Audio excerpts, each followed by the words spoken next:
not just a scoreboard anymore. It's a storytelling. The more you can tell your story in different ways, I think the better you're understood and the more you're appreciated. Hello, and welcome to the Daktronics Experience Podcast. I'm Justin Oxner, here with Matt Anderson. Hello, and welcome to the Daktronics Experience Podcast. My name is Justin Oxner. I'm here with Matt Anderson. Today, we're joined by Joel Erdmann, Director of Athletics for the University of South Alabama. He's going to tell us about their new football stadium on campus, how they've been hosting some events during the pandemic, and much more.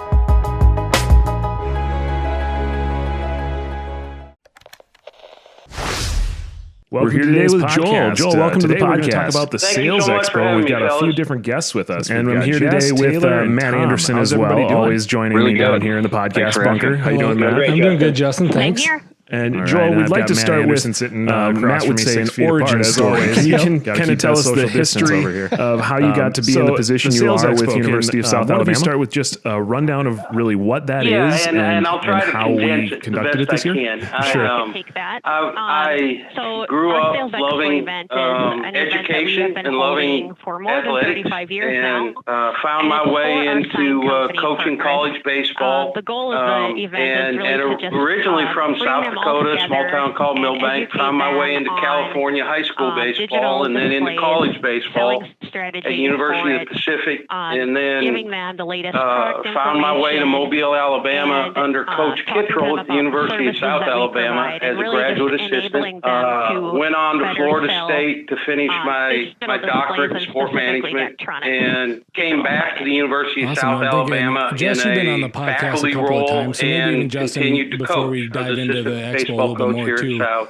It always gives me a hard time. Transitioned into administration, and after a few years as an assistant AD, got the AD job at the University of North Alabama, Florence, Alabama, and then at Southeastern Louisiana University in Hammond, Louisiana as AD. As you mentioned. And then in 2009, I was very fortunate where I was able to come back to the University of South Alabama as AD when my predecessor, Mr. Joe Godfrey, who I owe a lot to, and many other people, retired. And apparently they couldn't find anybody better, and they settled on me. So, and they haven't sent me away yet, so I'm going on my 11th year as AD. On-premise market nice. manager. And you talked about loving college baseball and then doing coaching for baseball. At what point did you know that maybe while you like baseball though you wanted to get into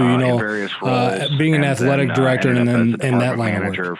I'm going to show my age a little bit. I played baseball at South Dakota State under Coach Heater and then Coach Eklund. And then a couple of years ago, I noticed, this market manager role. I started to notice work together with Dr. Fred Owen, who was athletic director, and with Jess, trying to figure out what's going on. I made an appointment, and I sat down with him, and I said, "What do you do?"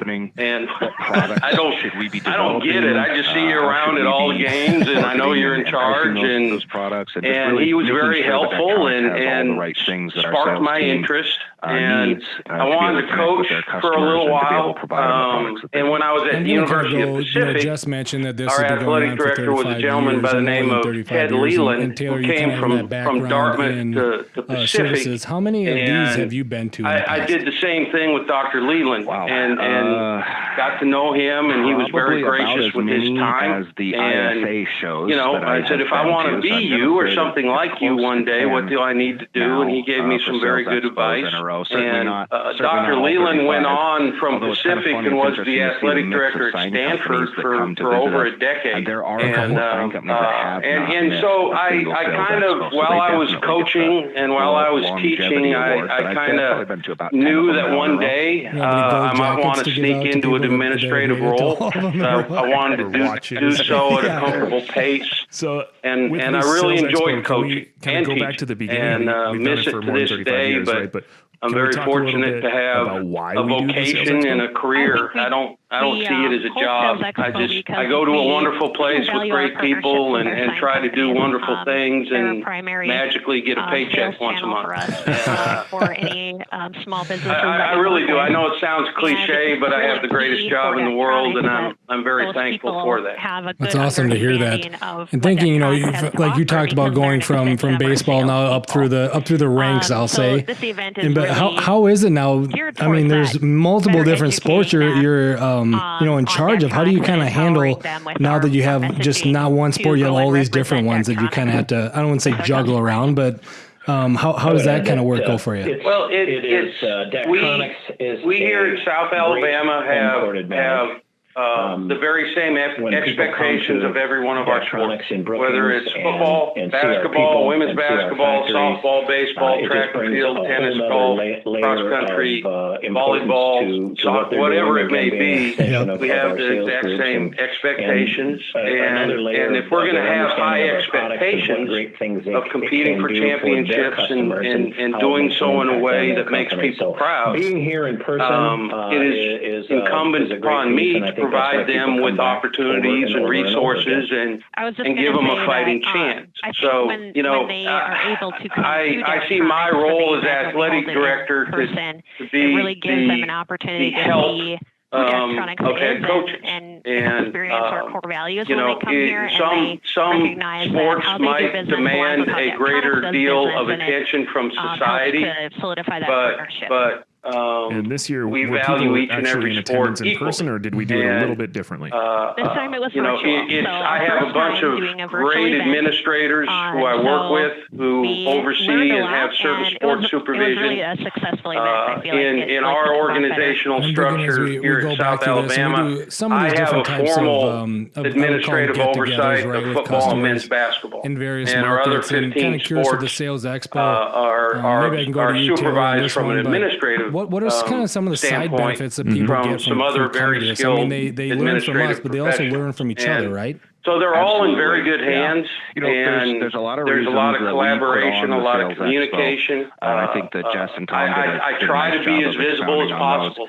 I try to go to everything as much as I can. I may not, as I mentioned before, I may not be at every minute of a track meet, but I will be there in some way, shape, or form. Companies that have just been coming for years and years, and they're literally old friends. Or a golf tournament. I think it's important for the student athletes and coaches to see company the athletic director. I think that communicates display before very loudly.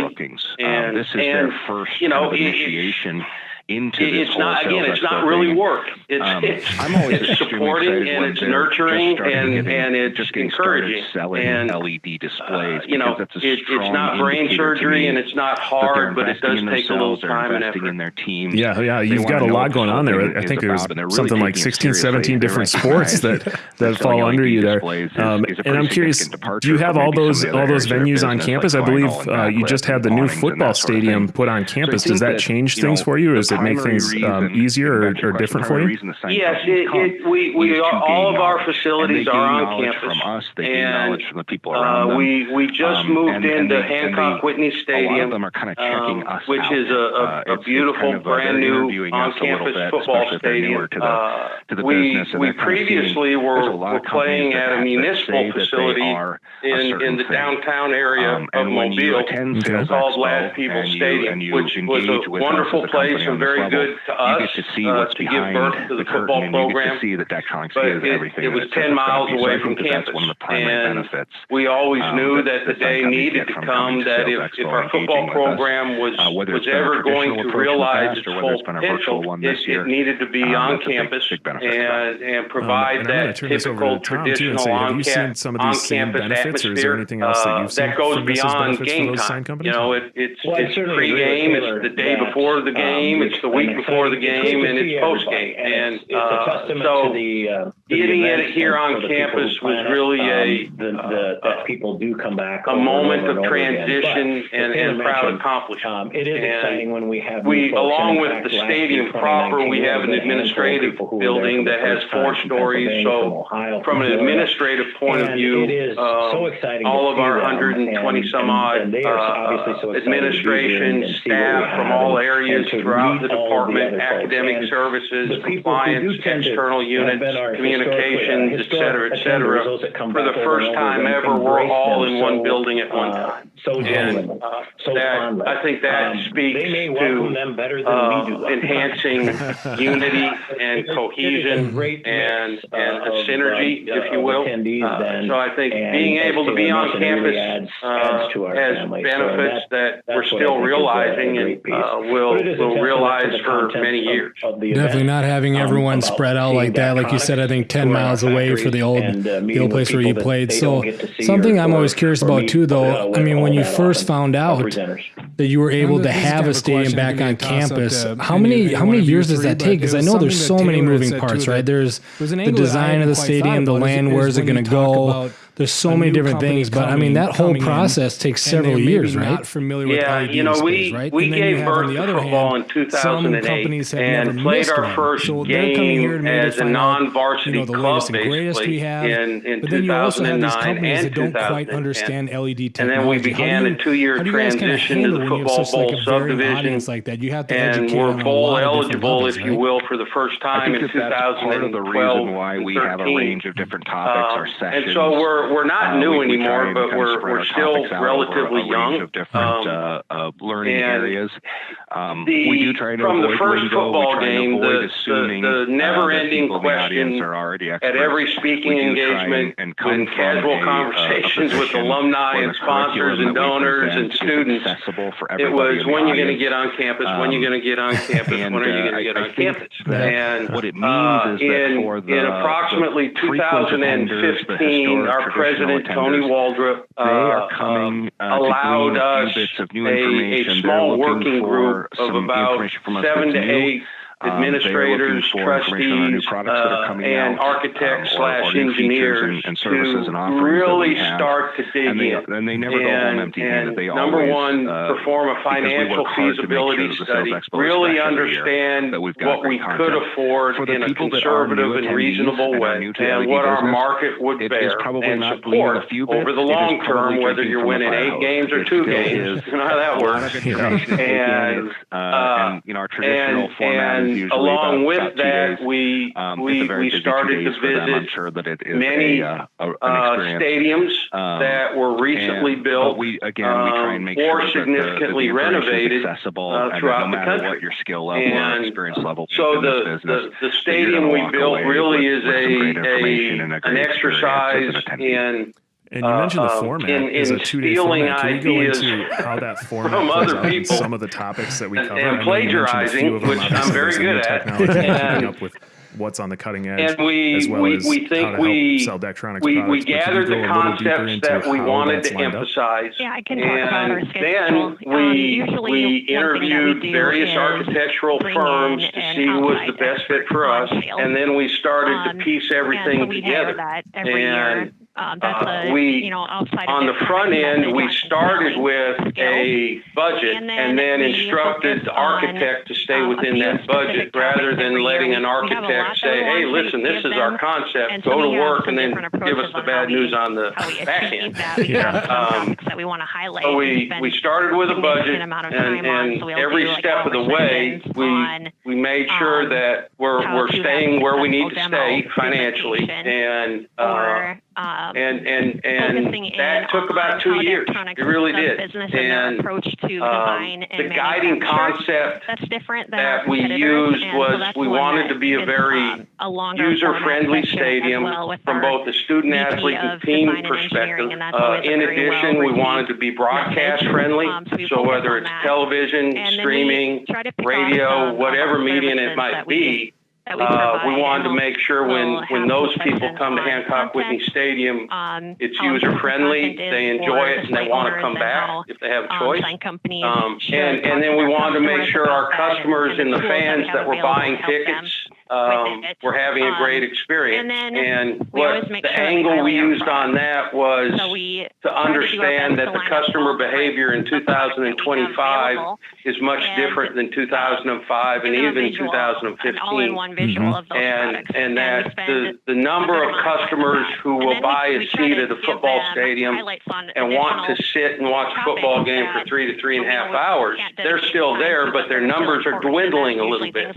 And they're being overtaken by people who want that seat, but they also want opportunities to get up, walk around, and have fun with families and friends. And so we designed our stadium with 8 very distinct areas of hospitality, of the ability to mix and mingle and move around and talk and laugh and have fun, that were all priced at various levels, from an area that's absolutely free, first come, first serve, all the way up to a very premium type of offering with very premium aspects.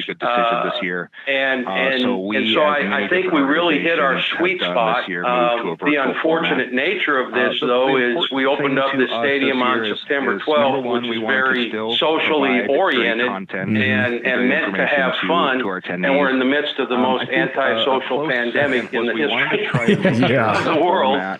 And didn't interrupt or didn't so anyway, their work schedule, their life. Long story, busy. Got a lot of not things short, on. We but the design from really beginning to putting a shovel in the ground was 36 months, 3 years. We stretched it out and then from shovel in the ground to actually getting the keys to the car was 2 years. So the full scope of planning, designing, come to the first session, financing, it wouldn't be hard to get them to come back. And then building for another 45 minutes. In full a true 5-year project.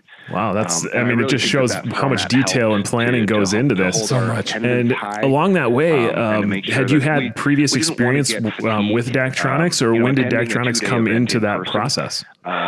Yes, we have had plenty of experience with Daktronics in both our basketball arena, which is Mitchell Center, a great basketball arena, a beautiful place. It's 20 years old now, but it looks like it's 3 years old. We've got Daktronics products, a couple generations of them within the Mitchell Center, which is basketball, and then we also have Daktronics video boards at baseball and softball, time for 45 minutes once a week, various scoreboards and matrix boards at volleyball, 3 or 4 days track in a and row field, for 2 tennis, hours each day. Well, everywhere we play. A lot easier and okay. It's a true piece, and Jess did a great job promoting each week. We did that, or we do that. People knew what was going on, and what we had. I give credit where credit is due. It's very refreshing when you work with people or a company that listen to what your desires are, literally sincerely listen, and in a timely manner respond to those desires, and work collaboratively with a good number of people involved in a project, and then, do what they say they're going to do. And I don't mean to be facetious, but generally applicable to work with folks, which Daktronics is like this. They do what they say they're going to do. They have with our experience in all the venues that we've used. Here's the product. Here's how it's going to perform. Here's the price.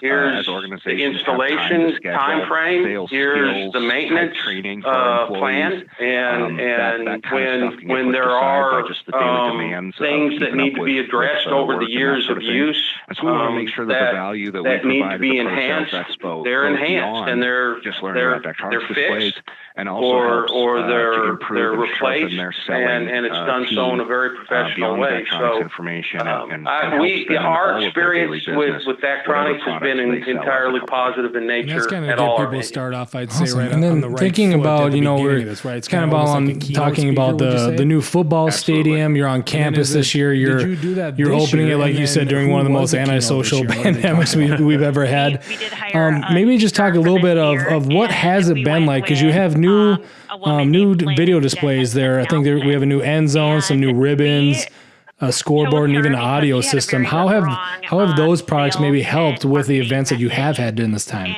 Well, to kind of define how we're playing football this year from a capacity standpoint, we are at 25% capacity, and what that allows for is in theory at least 6 feet of space between either pairs of seats or no greater than collection of 4 seats in a row. Highlights from this year's session. And so we had to go through our seating manifest and actually turn some season ticket holders away, which is not a comfortable thing to do, right. and reduce our capacity and prioritize access to that capacity through a history of donations to athletics. And so that we begin with that, where we had to go from a full house, to a 25%. And we had to take into account, we want to make sure we have a fair number of students. We've got to make room for a fair number of visiting fans, our player parents, etc. According to Sunbelt Conference guidelines, there's no activities on the field. So there's in theory, there should be nobody on that field with the exception of a very narrowly defined group of people, mainly broadcasting, who have not been tested and tested negative for COVID. And so basically the playing surface itself is as sterile as possible. And so there's no ceremonial coin toss. There's no ceremonial, handing off the game day sponsor football. There's no cheerleaders on the field. There's no band on the field. There's nothing on the field but those two teams and game officials. And we had to relocate our band to the end zone portion of the stadium because our health advisors did not want the aerosol droplets from the instruments getting onto the field of play. But what we've been able to do through this great video board and sound system and ribbon boards is all of our fan entertainment and fan engagement is kicked into hyperdrive by use of the technology. So the game day sponsor may not be down on the field, shaking somebody's hand and presenting the game ball, but they're doing it in a video on the video board. The homecoming king and queen may not be at midfield at halftime, but they're on the video board. I think it's a nice we've delved very deeply into the graphic side of things and the video side of things, and we've got some really talented folks in our fan entertainment group that understand the importance of images and of combining those images with great sound, and so the music, the video, the graphics, the people, the emotion, the fireworks, we can do everything we can do, it just can't be on the field. And having the ability to do that, if we were playing in the stadium we were at before, which is a wonderful place, we had him on for a podcast probably 2 months ago. And so every time you get done fan experience of the people that are now coming to Hancock Whitney Stadium, even though we're in the middle of COVID, highlights and I think they're having a great time, and they're watching a great college football game. I'm kind of curious, and it's on state-of-the-art course of 6 weeks now. And have you heard back from attendees and customers as to, in my opinion, how is that feedback? as what they can get in a New Orleans Saints game, what did they think or of an Atlanta Falcons game, or a Jacksonville Jaguars. We're trying to make some lemonade. Awesome. And I'm thinking you talked about the importance of, let's say, the video display and sound system is for there's the sponsorship aspect of it because they can't come on the field. There's the fan aspect to keep them engaged.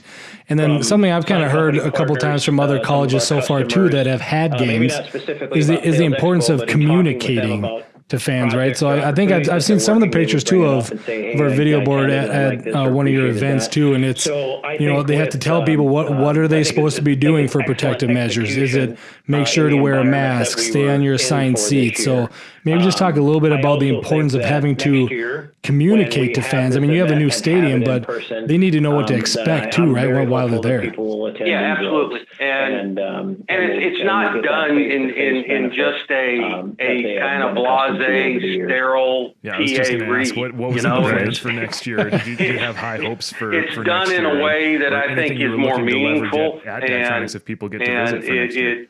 And if you can make it a little more entertaining, and if you're talking about face masks rather than just a picture of a face mask, please wear your face mask. It's our mascot, and our head coaches, and maybe me or the president or the head of SGA or one of our donors that's talking to the patrons and to the customers in the stadium, and I think that resonates a little more. Right, you can make it a video of you sharing a message with them, a personal message, instead of just here's the mask, wear it type of thing. And with the video board and the new technology you have on campus, do you have a centralized control room for that, or how are you producing like the game day productions? We're very fortunate. Due to the fact that we are a member of the Sun Belt Conference, we have it was produced through the conference a long-term agreement with ESPN. And part of that agreement with ESPN is we self-produce a certain number of content. Any football games that are not selected for broadcast on linear channels on ESPN, ESPN2, ESPNU, we self-produce and put it on ESPN Plus. We also self-produce all our soccer, all our volleyball, all our basketball, all our baseball, all our softball. Just for convenience sake and that sort of thing. We have a production truck. We're very fortunate in our department as part of our corporate sales program that we call Jaguar Sports Properties. We've got a couple very talented broadcasting professionals. And one was based in radio, the other was based in television broadcasting, and they have created a student-based program that we recruit from our broadcasting major or our multimedia major, here our communications major here on campus, and they've got a stable of students that run cameras, that run replays, that run, I don't know what these things do, but they call them switchers.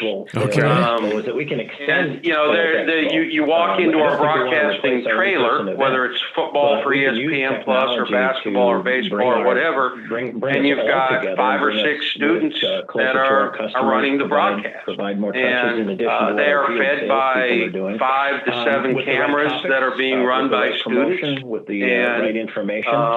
our play-by-play and our color are our Jaguar Sports Properties professionals. So not only are they the play-by-play and color, but they're also talking with and directing that in-game production. Now, I say all that, and to complement that, we've got a very skilled team that produces and manages all our video board content. So we are able to use the maybe not the very same, but similar camera feeds that viewers on ESPN Plus will be seeing, that we can also dovetail into video board content, and thus we run our own independent replays for football, basketball, and then that is melted into and combined with the sponsorship aspects of the video board the live play aspects of the video board, the crowd prompts of the video board, and humbly speaking, I due to the good work of a lot of really good folks, I think we put on a really good show. I love hearing that part. I'd say we never get tired of hearing about the student aspect part of this too, Joel. Is something I think sometimes people maybe don't think about, but the importance of students playing a role in this and the experience they get, because we hear it from. I know Justin and I have had high school athletic directors on the podcast. We've talked with professional sports team, college teams, and it's always the same thing. There's so much educational experience because this is a career they can have, right? This is something they can go from high school to college, love doing in college, and then get a full-time job doing that in a professional sports or some manner. Yeah, and they're if they get really good at it. I mean, they're very valuable. Really helps to solidify that we are providing whether they go into the world of some type of broadcasting or some type of in-game production in a collegiate or a professional setting. I mean, if they have that they knack, got to pick the one or two people they want to come, or however it works. They can manage a camera, or they can manage whatever piece of equipment pertaining to the broadcast they're running, and they get and understand the flow of the game and the importance of the timing of a replay, and the importance of a crowd prompt.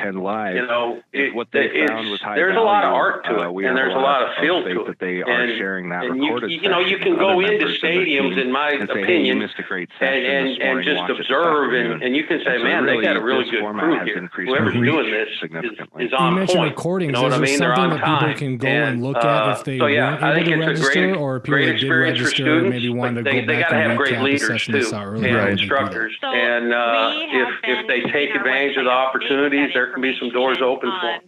Right. And there's a lot that goes on behind the scenes to make all that happen. Like you mentioned, the timing, and if they're on point with everything, the timing of a replay or the timing of a crowd prompt graphic being put on the display. There's a lot of coordination that goes into that. And even from your perspective of a higher up, of coordinating people coming in and out of an event, or just making sure that all these different events that happen on campus are happening at the same time. A lot of the average fans, or the people that show up to experience the live event, might not realize all the coordination going on in the background of just getting that event up and running, and the in-game production from that event. And students are a big part of that. If they need to. Yeah, it really is. And any other final actually thoughts about something the entire show that in you guys non-COVID times, just a really big thank you to all the sign companies. We've integrated into certain levels of our donors what we call a backstage game day experience, where we guide them through a game day from an operational point of view, where, within reason and not crossing any lines. They understand and interact with, not interact so much, but that they observe the team in its game day preparation. They see where the referees come in. They get in that broadcast trailer. We get them up into a camera perch. Whether it's in the press tower and the end zones, they see the replay booth, they see the play-by-play booth, they see the coaches' booths and the radio booths, and this is where the official score sits. You may have had a funny joke, Taylor, right? It's fun to get their feedback, because to the lay person, they really, they see the end product, and they really have no reason to understand how all that is a pretty big production and a lot of work and a lot of coordination. And I think it really paints a great picture for them to understand and to tell us.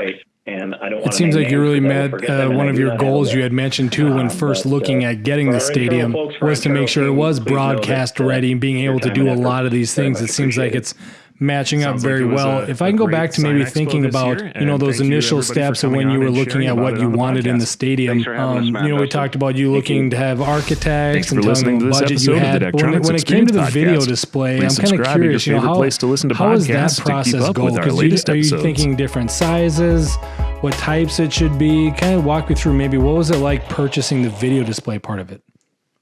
We admittedly, as we navigated the design and the engineering and the cost projections, and you're always faced with choices. You can have A, B, or C, and there's this is the cost of A and of B and of C. And the two areas that we candidly said, it's not a matter of spending money, it's a matter of investment. Those two areas that we from the beginning said we need to have the right thing here. One area was video and audio presentation, and the other area was catering and concession. And so in the area of the video board and the sound system, we wanted to go pretty big and pretty impressive, because that's what we want our customers to have, and our recruits and our coaches and our players. And on the other side, you should see our kitchen in our press tower. It's the nicest. It's huge. And because our food needs to be good, it needs to be on time, and it needs to be reliable. And because people, when they come to the game, they're going to remember some things. They're going to remember the traffic and the parking. They're going to remember the game. Yeah. They're going to remember the video and the audio, the way it looked, the way it sounded, and they're going to remember the food. And so those were areas that we were conscious about. And, when we started to explore the details on the video board and the ribbon boards, we had costs. We had to be realistic, but we did push the envelope the best we could. And it was important to us to be able to say, this is as good of a video experience as you're going to have in our conference, and as good as the group of five. You know what I mean? And it's going to sound the way it's supposed to sound, and you're going to walk in here, and we're going to turn that thing on, and you and your family are going to go, wow, that's awesome. Yeah. and that's important. I mean, that helps you get fans, that helps you retain fans, right? And it helps you grow the family. So it's not just a gadget. To me, it adds to the perceived legitimacy of the stadium. And it's not just another stadium. It's a really dang nice stadium with some really nice stuff in it. And I like it. And I'm going to get my butt up off the couch, and I'm going to make the effort to go to the game. Exactly. And that's what you're competing with, is the comfort of staying at home, right? Yeah, absolutely. And I think we've achieved that. I mean, it's for the number of people that we can have in the stadium, just the feedback in both informal and formal way that we've got from them. They're very proud. They're very happy. It paints a different picture on who we are and how we're perceived. And it raises our ceiling. It makes us a different deal. Well, and then we're talking about like the current times we're in right now, getting off our couch and going to the game. That's right. I mean, I've seen some of the pictures, like I said, of your stadium right now and the setup, and hearing about all the areas that you focused on, food being one of them, sounds awesome. It really makes me want to come down there for a game, and hopefully, I mean, next fall when things start to hopefully return back to a normal, or fingers crossed. Yeah, that we can go to these games and stuff again. But you were definitely painting a beautiful picture here of the game day atmosphere. Yeah, we're hopeful. We've got to be cautious in what we say, but we're hopeful. We open up next year with Southern Miss at home on Labor Day weekend, and Southern Miss has a great football program, and we just happen to be about 85 miles away from each other, so it's going to be, if we're allowed to fill it up, it is going to fill up. And, yeah. And it's going to be, unless TV dictates otherwise, it will be at night because it's hot, and it's going to be a beautiful evening of college football with a lot of fun. Right. We're hopeful that game will happen for you as well, because that would be exciting, especially to experience for you in person there. And with the new stadium on campus, I got to know, do you have a favorite aspect of the stadium or of the video production that you're able to put on? I can never grow tired of replays. And, okay.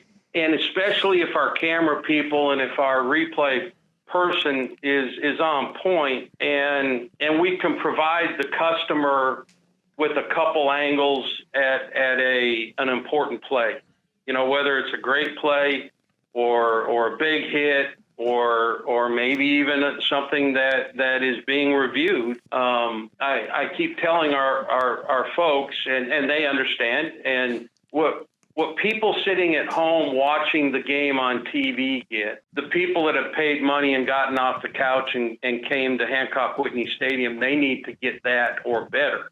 And so if somebody at home is seeing 3 different angles or 4 different angles of a replay at various speeds, we need to do our very best to provide that to the person who's in the stadium. And I think that's a key aspect. I think people like replays. If replays are done well, I think they're a great piece of the experience of everybody. If replays are a little choppy and if they're inconsistent and, well, we missed that one or we missed that one, that we need to fix that.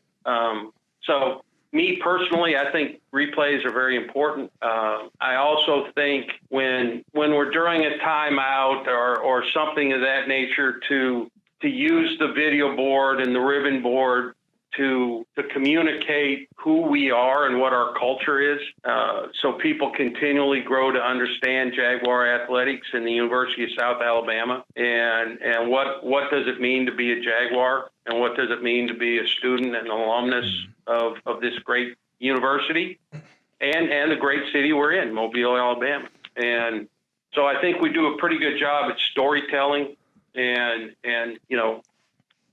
letting people learn and understand what we're trying to do, what we are doing, what is their piece of that puzzle and how they belong to it. And so, it's not just a scoreboard anymore. It's a storyteller. The more you can tell your story in different ways, I think the better you're understood and the more you're appreciated. I love that. And thinking, I was not expecting you to say replay as a part of it, but the more you were talking about it, it makes so much sense, right? Like I think back to even last year at like a small high school, I went to a game and something happened, right? And your first instinct after something big happens, whether it's a big play or a call, is to look around to see what was it like? What's the replay like? And when you don't have that experience, and like you put it, the people that are getting off the couch and paying money, you don't want them to have that drop off. You want to have as many reasons for them to come to the game and reduce the amount of reasons for them not to come to the game. So one of the last questions I want to throw at you here, Joel, is you guys have had some games now and during this COVID times. Some colleges are going to be doing it this spring, right? They've kind of moved their fall sports to the spring. Is there any advice or anything you'd say to those colleges, maybe for things that you have learned from already hosting games? That's a great question. Expect the unexpected. Yeah. Yep. And plan the best that you can, but be at peace with contingencies because we had to postpone our rivalry game against Troy. That was supposed to be in September and now it's the first week in December. And, that's unfortunate. But as long as we're able to do this in a safe manner and everybody understands how we're going about this, why we're going about this, and I think if people will just understand and respect other people, when you're supposed to distance, please distance. When you're supposed to sit in a certain seat, please sit in that seat. If you're being asked to wear a mask to protect others, please wear a mask. It's really just common courtesy. The more bizarre circumstances that we're in, which this 2020 has been bizarre, right? It has been. And the more that I think people are just nice to each other and respectful to each other, and everybody can enjoy it and everybody can have fun. Right. And it's doing those simple things that you're asked to do so that we can have this event. Yeah. And the vast majority of people have done that. I mean, it's really been fun to look at our stadium, and we're at 25%, and the vast majority of people are doing exactly what they're asked to do. And, they're having a good time, and people around them are comfortable, and they're coming to the game, and they're going home. And if people will just understand the opportunity to be playing in front of some number of people, it's a great opportunity, and just don't take it for granted and don't take advantage of it. Right on. just spot on with that. You just got to do what you have to do to be able to enjoy this game or this event or whatever you've got going on. So I want to say thank you, Joel, for coming on and sharing all of this information with us and telling us how things are going at your new football stadium. Congrats on that, by the way. And thanks for sharing everything you have today. Well, I really enjoyed it and appreciate you having me, fellas. I wish you all the best. All right. Thanks, Joel. Thank you for listening to this episode of the Daktronics Experience Podcast. Please subscribe at your favorite place to listen to podcasts to keep up with our latest episodes.